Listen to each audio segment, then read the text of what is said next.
dursee dhaabatanii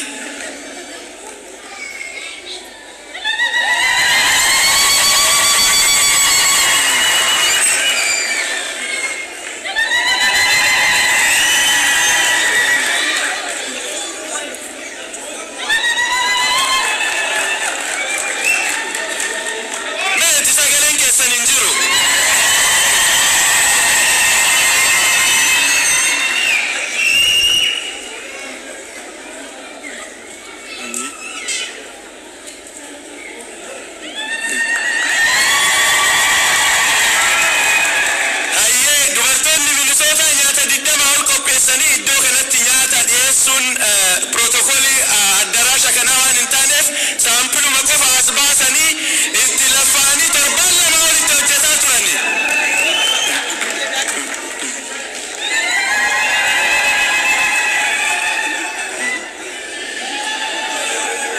Hayyee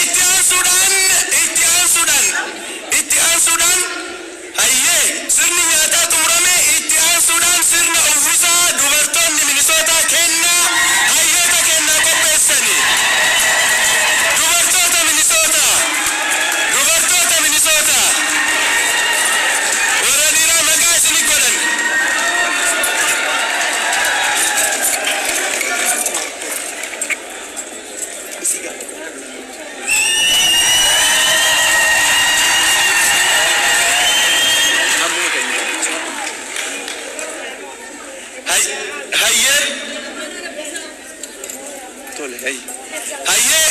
kana qofaa miti wanti dubartoota Minisootaatiin qophaa'e waan biraatu jira. Garana fidaaranii waan irra jedhanii fi waan isaan jedhan irraa dhageettu garana kottu fayyine maalika qabee fi waan achirra barraa'ee jiruu fi waan isaan kennuuf deeman kana asitti ilaaltu dubartootni Minisootaa dhiira Minisootaatti maqaa goote. Aye galatoma sinin jedha kunini dubartoota Minnesota mara bakka bu'eeti Oromo Women of Minnesota present this award to Jawar Muhammad in recognition and appreciation of outstanding service for Oromo people.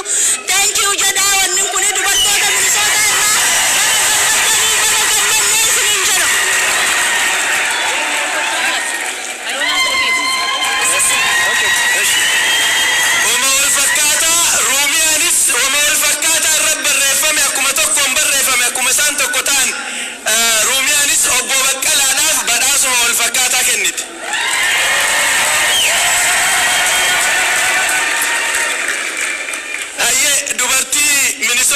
akkana fidem deebisu warra boo'aa turan yeroo isaan nyaatu didan sana waliin nyaatu didantu jirani waa takka oduun dubbisnen deemu haadha ibsitu yoo danda'anii dubbatan hin beeku haadha ibsitu namni beektanii hin beektanii isaan asitti affeeree daqiiqaa takkaaf waan isaan jedhan irraa dhageenna kana hunda isin kennanii warri dhiiraa agas hunda haasa'ee isaan wanti deebi'aniif hin jiru.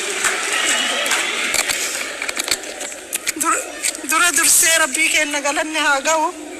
Rabbii kanaan nu ga'e galanni haa ga'u. Ummata Oromoo rabbii waan gaarii nuu kenne rabbi nurra haa tursiisu. Jawaarii fi bakka laallee mara isaaniitu hogganoota kenna maraa bakka jiranitti rabbi nuu haa tiisu. Keessattuu Jawaariin nuu haa tiisu. Mee jahamtuu irraa nuu haa qabu. Rabbi nuu haa tiisu. Oromoo walii nuu haa galchu. Kaydame nuu haa baasu. Harakkate rakkoo nuu haa baasu. Biyya teenna rabbiin nuu haa misoomsu. Ani amma waan guddaa jechuun danda'u. Arra jaruma caqafnaan galatoomaa.